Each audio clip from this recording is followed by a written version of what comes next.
David is a longtime friend of this department. He was a former teacher here. He got his BS degree at Morgan State and his MFA at Maryland Art Institute. He's a well-respected and awarded potter. He brought some of his work in today, and he's also a scholar and an activist, and has extensive knowledge about Southern Black potter. So his presentation today is going to be sort of threefold. He's going to talk about the exhibition that's at the Metropolitan Museum of Art, which is called Journey Now, the Black Potters of Old Edgeville, South Carolina. He was generous enough to bring us the catalog of the exhibition itself, which is going to be really great. I'm really excited about this exhibition because I'm going to have the chance to be able to see it in January. So I'll bring back some images and stuff. So he's going to talk a little bit about that, and we'll hear an audio recording of you talking about a specific pot, correct? And he's going to talk about it in the work. And after that, you guys can take some notes and ask a lot of questions. He also brought in a postcard about the Stolen Bones Act of 1619. He's really interested in dealing with reparations, especially for slave potters, because a lot of the work was essentially taken by the slave owners, and the families weren't given any kind of recognition for that. And then people now are collecting, selling, and creating this like huge market for these pots, which the families are actually not being able to benefit from them at all. So he's brought these postcards in, which if you're interested, you can take one of these postcards and send it off to your legislators. So we can try to get this passed nationally. And I think you're going to address some of the issues of reparations as well, correct? Yes. All right. So without further ado, I think I'm going to start. Okay. So did anybody learn anything from that? Wonderful. Because I wasn't going to show it. I figured you guys have fantastic role models here as teachers and staff members, and this is a fantastic facility. I've always made it my purpose to always compliment the many faculty members that work here at St. Pete College and what you guys do. So I know that possibly there may have been some students that might come in that didn't take ceramics. So it's always my gift to sort of give back what ceramics and what clay can do, because it's such a wonderful material to work with. And with that saying, we can move. So I wanted to give you guys an idea of what fueled me. What was my driving desire to be where I am right now, to speak for descendants who are underrepresented. And so I wanted to give you a little background on just exactly who is David Mack. So this is the slide on the left. I'm with my mom and my cousin, my first cousin, and we live in Woodgate Street in Baltimore, Maryland. I come from a single parent family. Basically, there were fantastic women who nurtured me and taught me right from wrong and what to do. And that was just a wonderful feeling to be in that environment. Yes, in Baltimore City, it's all about neighborhoods, and it was segregated.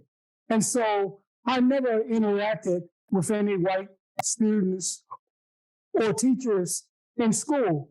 You have to remember this was during a time of Jim Crow when Black professionals couldn't put their shingle out. They couldn't become doctors and lawyers because of discrimination. So many professionals became teachers. So my music teacher was on Broadway. And my history teacher was a lawyer. And so we had fantastic mentors and teachers. And one of the group of folks that really nurtured me were my coaches, because I really didn't have a male figure. And so the coaches sort of took me under their wing and sort of mentored me through the hard times, because I was going through some very, very difficult times. In school, I wasn't focused. I wasn't organized. I didn't have structure. And so, but I was a very good athlete. We're going to stay here. The bottom picture, that's my daughter. That's Lisa Mack.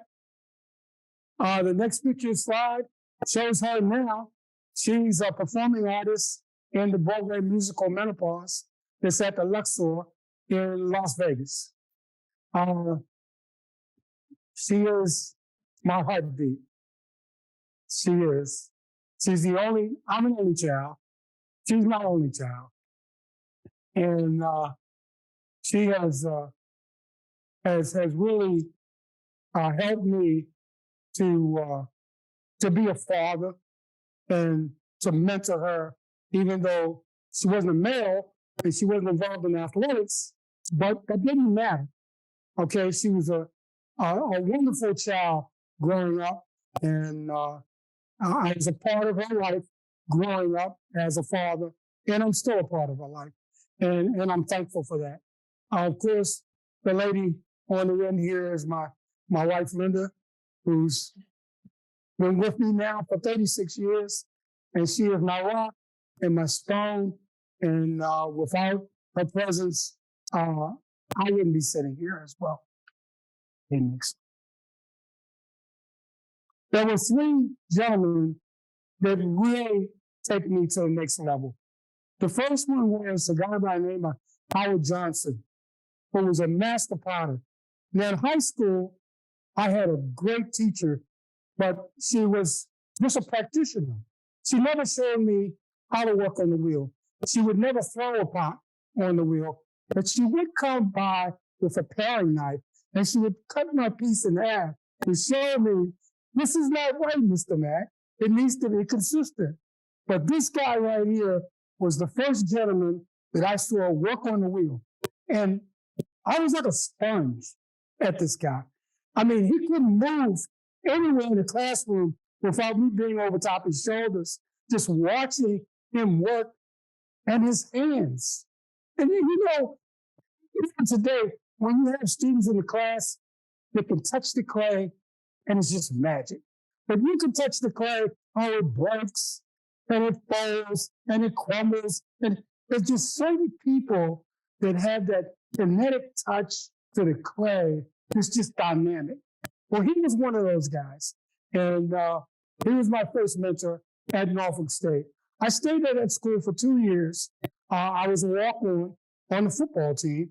I also won a wrestling championship at that school. But they wouldn't award me a scholarship, so I moved on to Morgan State.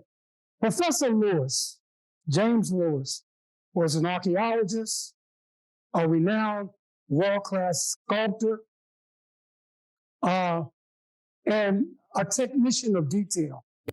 I was in his drawing class, and I was making mistakes, and I was erasing. He came over to my pad. He broke the eraser off my pencil and said, Mr. Mack, we don't erase in this class. Every line that you make is history, and you need to know where it's going and where it came from. That lived with me for the rest of my life. I will never forget that lifelong lesson. And the last gentleman, Doug Baldwin. Doug Baldwin, and guys who know Doug, he was something. I did not know that Doug was in the military until much later on. But Doug was one of those guys who was really into ducks. He would create ducks in a stadium, in a teacher's lounge, where the teacher's lounge was all chaotic with ducks, and the students' lounge was very organized. And that's just a satirical approach to his art medium. But Doug was a guy who basically gave me the physical and chemical properties of clay, how to deal with the glazes, why is your piece cracking? Because I was really in the stadiums like he was. Doug was building these Aztec and Mayan stadiums and putting ducks in them, and I was flipping out. I mean, I was like, wow, it couldn't get any better than this. And in graduate school at the Maryland Institute, you had a team. And it wasn't unusual to go into the studio at 1 and 2 o'clock in the morning and see people working on the wheel. It was just a fabulous environment to be around. Doug Bolt, and I taught at an all-girls school, Western High School in Baltimore, Maryland. And guess who was in my class? His daughter. I said the word there, and I just let out. I said, oh my God, she's going to just create some beautiful things. No, Mr. Mack, I'm not in the clay like my daddy. So that didn't work out, but she was a great student anyway. Okay, next slide. So my athletic career was one of the few things that drove my passion. Growing up, you can see sitting on the steps, I was a fat, chubby guy. No one wanted to pick me on their team, and we moved from that area to a recreational park across the street. And I remember every day running. I ran that park. It was like 2-mile radius. And I ran that park every day until I was the guy who was being picked first on the team.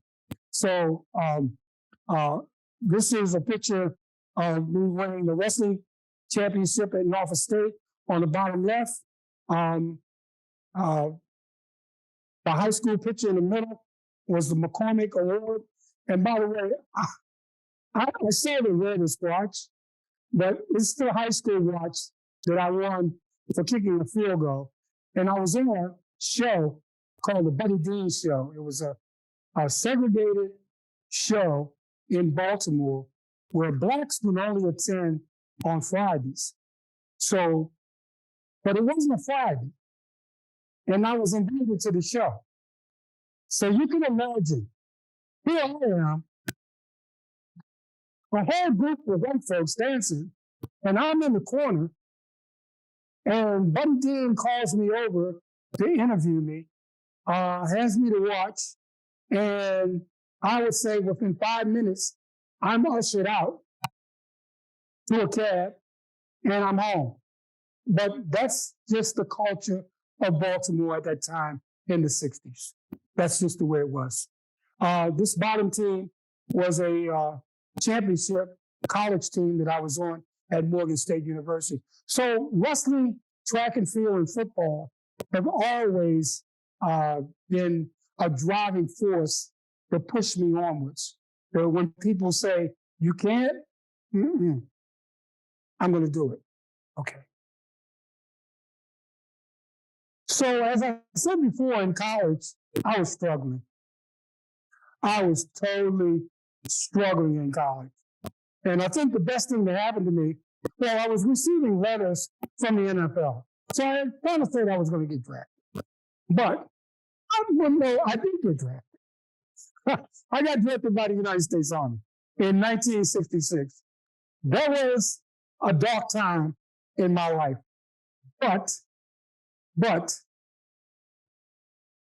I changed that.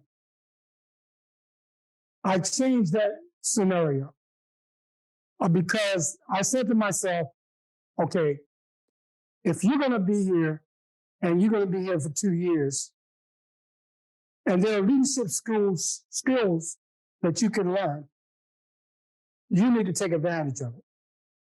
So I scored very high on an aptitude test and was admitted into Officers Candidate School. 36 months later, I was commissioned as second lieutenant. And remember, 1 year ago, I was a struggling student in the hood, trying to make it, second lieutenant, 250 soldiers. I was a company commander, 250 soldiers, $1 million payroll, over $50 million in equipment and personnel. And if that doesn't change your life, nothing will. So it was at that point I realized there wasn't nothing that I couldn't do. I mean, if that doesn't give you self-confidence, and let me say that the military is not for everyone. It's not for everyone. But I took advantage of a situation that would help me to change my life around in terms of structure, in terms of organization skills. And being a company commander, I had to do SOPs, in other words, standard operating procedures that deal with regulations. I stayed in for 28 years. I was a logistics officer, and so I dealt with a lot of complex problems, many of which I cannot talk about. But it was something that really fueled me on. And one of the most important things was down at the bottom of the screen. My mom had a chance to be at my retirement ceremony at Avenue Proving Grounds. And that was certainly monumental. When I was in the service, I was also assigned track and field coach, and we won the first Army championship. Okay. So I taught 28 years in Baltimore City, 5 years in Las Vegas, Nevada, in Clark County, a couple semesters here, 40 days at Cruz Lake Middle School up in Pasco County. And these are some of the things, and I wasn't just a ceramic teacher. I mean, I was painting, drawing, printmaking, jewelry. In Baltimore, you were an art teacher. They didn't have a designation for ceramics, but when I did move to Nevada, there was a designation for ceramics. And so I built the program up until at my end of my last year in 2004, I had all ceramic classes. So, and these are some of the things that we did. The young lady here, this is Western High School, a year project. I'm working for some kids at an outdoor festival. And I spent 1 year at the middle school. That was it. 1 year. I couldn't go anymore. 1 year at the middle school. I mean, I'm sorry, elementary school. That was elementary school.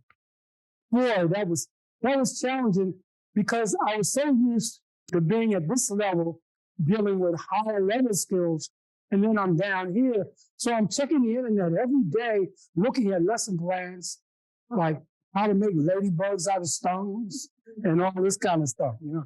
And so the bottom here is Western High School, and on the right, we did a mural for the cafeteria at Federal High School in Henderson, Nevada, which is just outside of Las Vegas. So this is some of my work.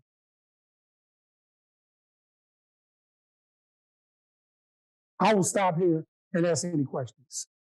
Guys have any questions? So the piece on the left here is a double wall vessel. A couple of years ago, my wife and I went to Korea, where double wall vessels are just so dynamic and just, I mean, they really handle clay unbelievable in terms of how they structure double wall vessel. Sometimes they use a pulling stick to pull up the inside, and sometimes it's just two separate vessels itself, one stacked on top of the other. But the design and intricate detail work is just phenomenal. The one on the far right, on the bottom right, that's also a double wall vessel. And by the way, I believe those two pieces were fired here. They were fired here. Yeah. And so when I was teaching in Las Vegas, and I knew that my time was running short, I said to myself, I know that I'm going to be an exhibition artist now, and I got to have a different angle because everyone is doing functional work. So what can I do to stand out, to make my work different? And then I realized I need to incorporate more of my sculptured skills. And how better to do that than to represent some of the forgotten African-American heroes and sheroes that we don't know about. And so I did people like Betsy Coleman, people like Phyllis Wheatley, um, people like Augustus Savage, who's in the Florida Hall of Fame. And so I started doing these people, and I guess I have more than 40 people of color that I've done. The one on the right here is David Drake. No one has ever seen David Drake, but from all of my experience and what I know about him, he had to be a pretty strong guy. Not necessarily strong, because as I said in my taping, you don't necessarily have to be strong to pull up a big pot. But I kind of think this guy was pretty massive at any rate. On the bottom of his pot is a smaller pot, and it's engraved with his 1857 poem that he wrote. I wonder where are all my relations, friendship to all and every nation. How mind-blowing is that? For a slave in 1857 to write on a leather-hard pot, he wondered where of all his relations. Now, Dave had 3 wives. Well, you couldn't have a wife as a slave, but he had 3 women who he was associated with. He had Lydia. He didn't have any children by her. He had Louise, and he had Elsa. He had 2 by Louise and 4 by Elsa. Those children he never saw again.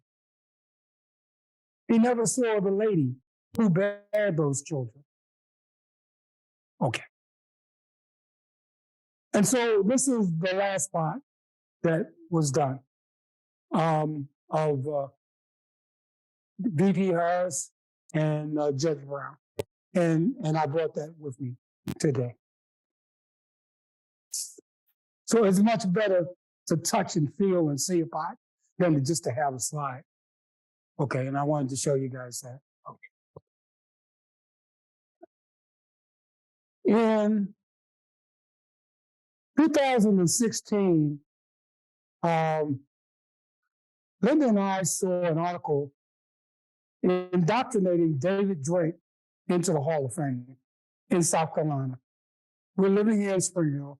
We said, we gotta go. We just gotta go. Now, years before that, I was watching the Antique Roadshow. This lady had a David Drake pot. She didn't have a clue what she had. It was 6 figures. Ever since then, I was just infatuated with David Drake. Everything I could put my hands on, any research. I read the book Carolina Clay by Leonard Todd. I brought Leonard Todd to Nsika, introduced him to the Nsika audience. And so we had to meet the people. The young lady up on the upper left is April Hines. She was the genealogist who discovered the descendants of David Drake. Now, before 2016, they had no clue who David Drake was. No clue at all. But April found them, and we went to South Carolina, and we participated in the ceremony.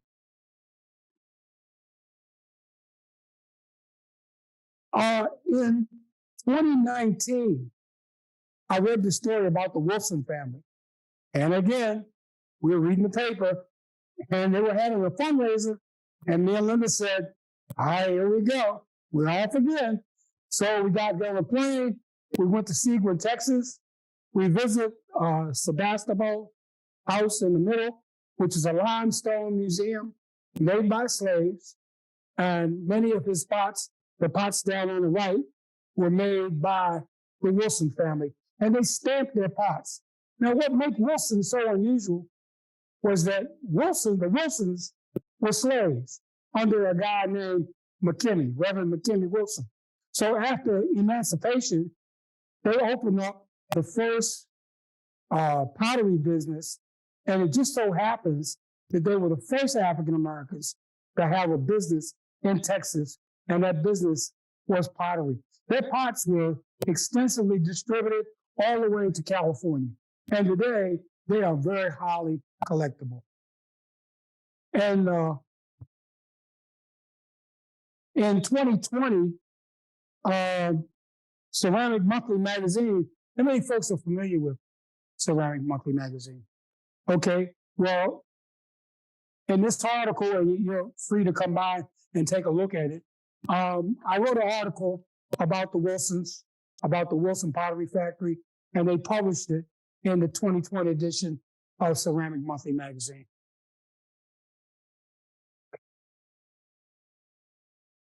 And so the brochure that I brought today as a result of me working at Cruz Lake Middle School, where I didn't have long, I had 40 days.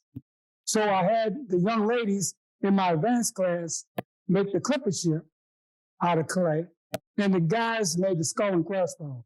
And so I had them sign it. So I said, now, when you guys become like me and have kids, and you can come back and you can show your children what you did, and your name is stamped on the top. So I used the crossbones from the skull. The people on the right-hand side were the participants that I organized for the 2018 ceramics in Pittsburgh, Pennsylvania. And that was about inclusion, David Drake, HBCU, and clay.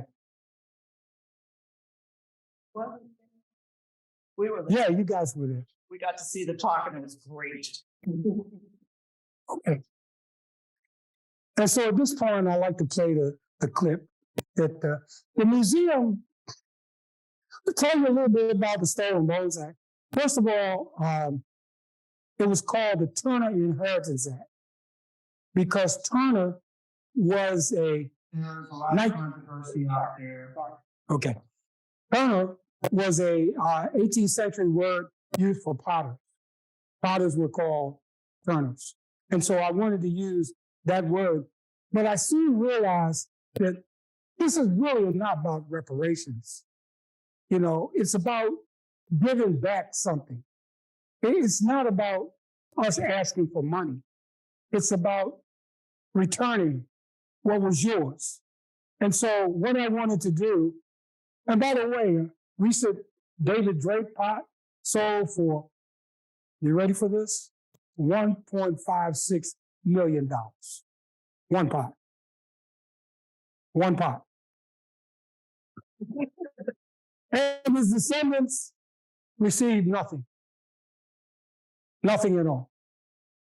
So the museum was so intrigued with my Stolen Bones Act that they called me up to do a video and audio commentary of what I thought about as a Black contemporary potter, what I thought about how dairy processes work, how some folks say he got drunk one night, fell across a railroad track, and lost a leg, and the Stolen Bones Act. Just exactly how I proceeded to get this information out there. So without further ado, let's listen to the. A lot of controversy out there that David Drake became intoxicated, fell across a railroad track, and a train settled his way. I just cannot conceive of that happening. Knowing what we know about torture and slavery in America. This star bears the names of two Edgefield potters, Dave and Mark. Potter David Mack thinks he knows why. I understand he had an apprentice, and I would probably assume that this is the guy who took up the slack in terms of kicking the wheel. You have this big stone flag on the bottom of the kick wheel, and that's what you have to kick. And I'm sure if that leg or foot was amputated, then he would need some help. Of course, you could use the other leg, but I'm thinking that Mark was the guy. Mark, who was later identified with the last name Jones and was living with Dave in 1870, could have helped in other ways. You would need a table to roll out the coils, and Mark would give Dave the coils. It would have been thrown maybe halfway and then coiled up to the top. And then as the wheel goes around, you're blending those coils in with the body of the clay. You can see where the coils were added. Then, Dave had to smooth the heavy wet clay, pulling up the walls of the pond. They had a lot of upper body strength. Pottery is all about leverage.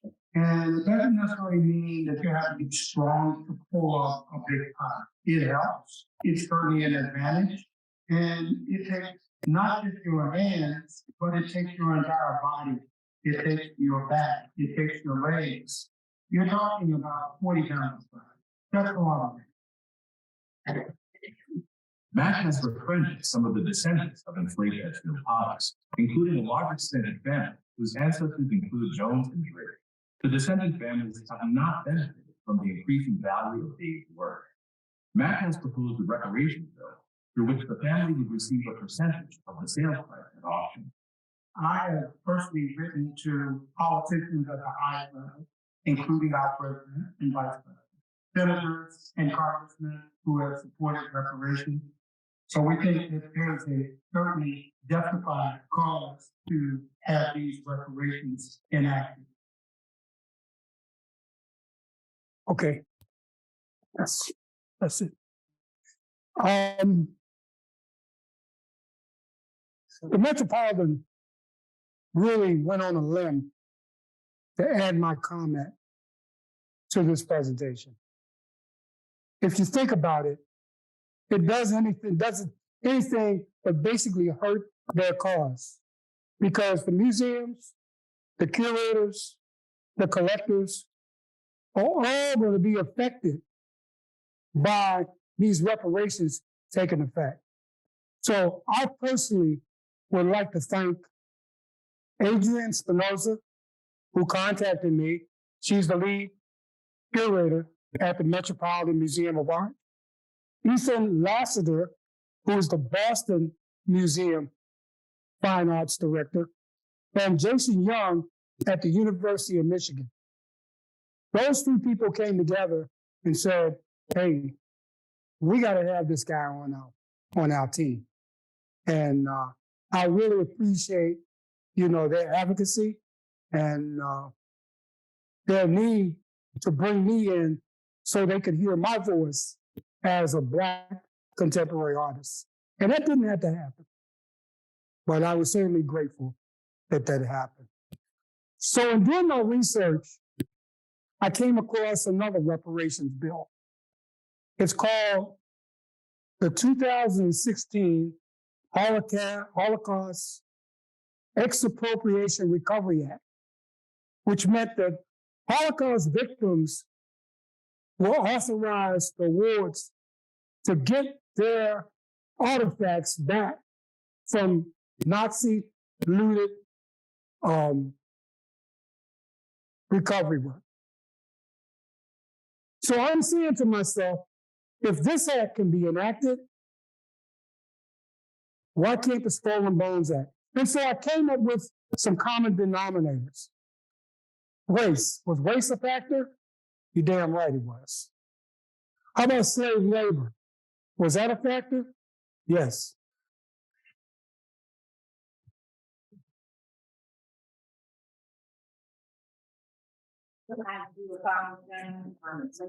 How about torture? Absolutely.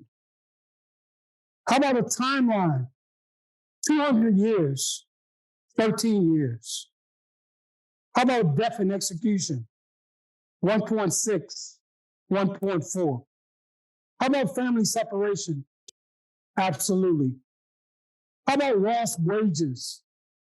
Absolutely. How about population decrease? Absolutely.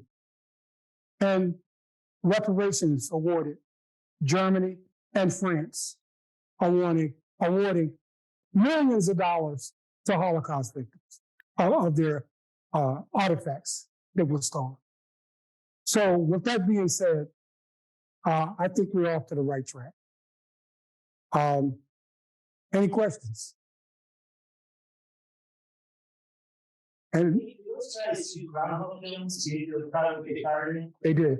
Yeah, that was a groundhog in Edgefield. Yeah.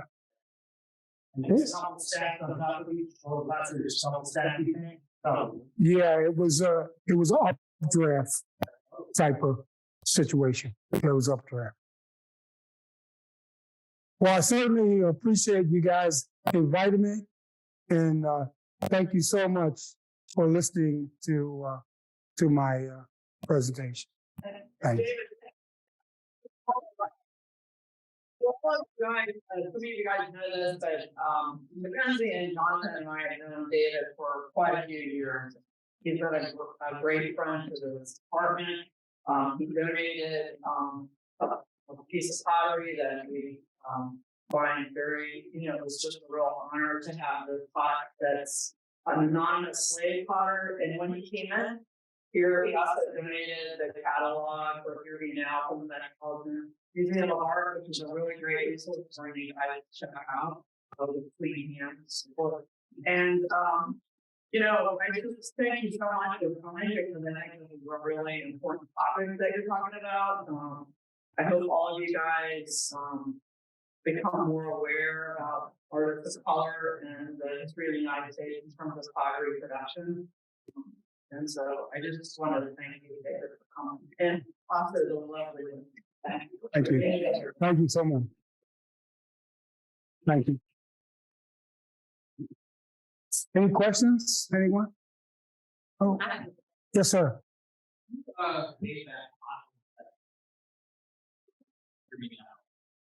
The face top. Yeah. You know, that may have been made by my friend Jim McDowell. Jim McDowell was one of the folks that we brought to Seeker, and he did participate in Hear Me Now. As a matter of fact, one of his pots are in the exhibition. A wonderful potter at Weaverville, North Carolina, Jim McDowell, AKA the Black Potter. Thank you.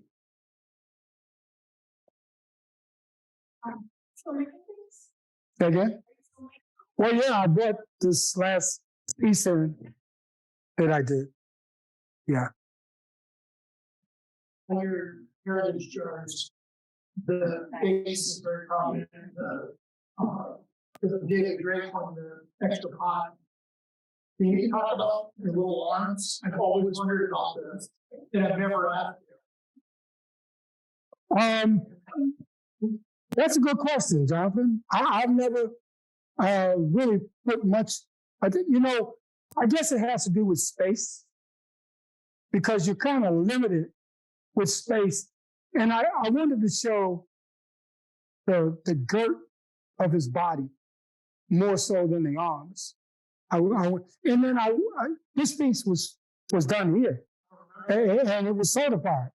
So I wanted to actually show that texture too. But yeah, I didn't really pick up on that. It's interesting that you said so. Yeah, I didn't really pick up on that. I like to put everything together and including, that if you're working with bone dry pieces, when pieces are extended out, often they break. So I wanted to pack everything in close so I wouldn't have that problem. Yeah. But one of the things, I'm glad you mentioned that. And I thought to myself, in like 50 years that I've been working with clay, if I can pass on any knowledge to the newbies here, it's patience.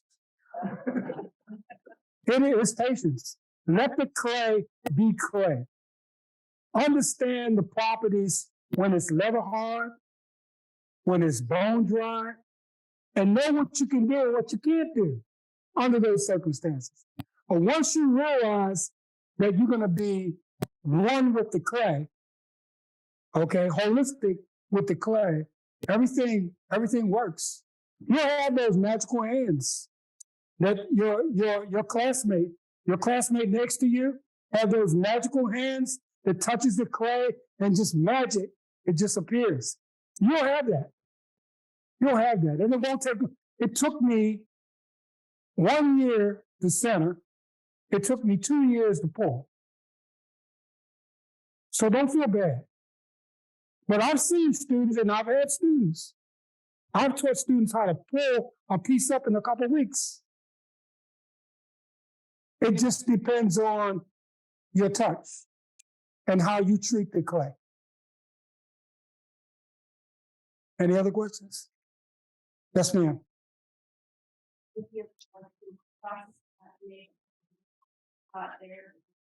Yes, ma'am. This right here, you grade it. I don't know how to grade. You teach me that. Well, I used to braid my daughter's hair when she was very young. So that sort of stuck on to me in terms of the braiding. I was always adapted to sculpture. I mean, when I was a little kid, everyone else would go to play basketball and baseball. I would go to Five and Dime and get plasticine clay, you know, that oil-based clay. And I would make whimsical figures of my family members. And they would laugh. They would just crack up. And I knew that I had something going. And I guess I was about 5 years old or 6 years old. So I really wanted to incorporate sculpture into my vessels. Yes, ma'am. Any other? Yes, ma'am. Are you getting any feedback from the legislators? We haven't yet, but that exhibit is only into, I would say, a couple of weeks old. So my voice is a part, what you just heard, is a part of the exhibition. So I'm hoping that, and I just sent a letter off to James Claiborne of South Carolina. And this is the guy who really should have his hand on things, because that's where David Drake was born. And his bones are down there. And people, let me stop here, because I might get in trouble. But no one wants to look at that. Because if they bring up those bones, they will realize that his leg wasn't cut off by a train. They will realize that. So.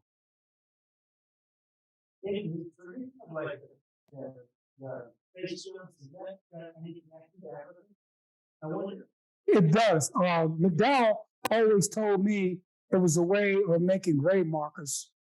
And also, they used to make these pots so that kids wouldn't go into the pots to scare them. That's what McDowell said. Yeah. I believe that the roots are from Africa, from Angola. I believe so.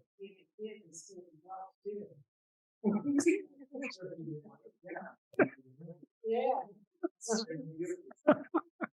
Probably not. I would keep a kid out of liquor. Yeah.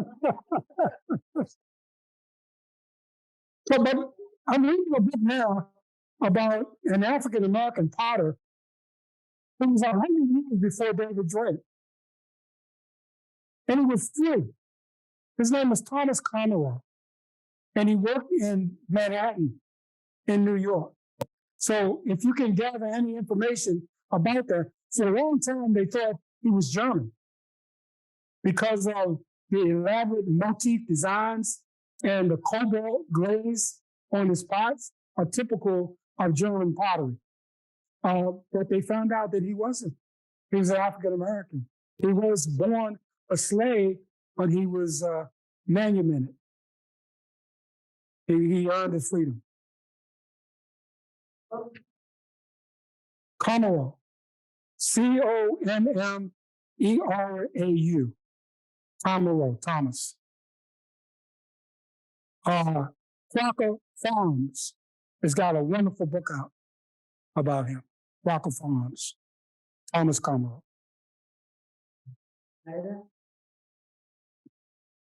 Beautiful. South Carolina gets big rice and indigo.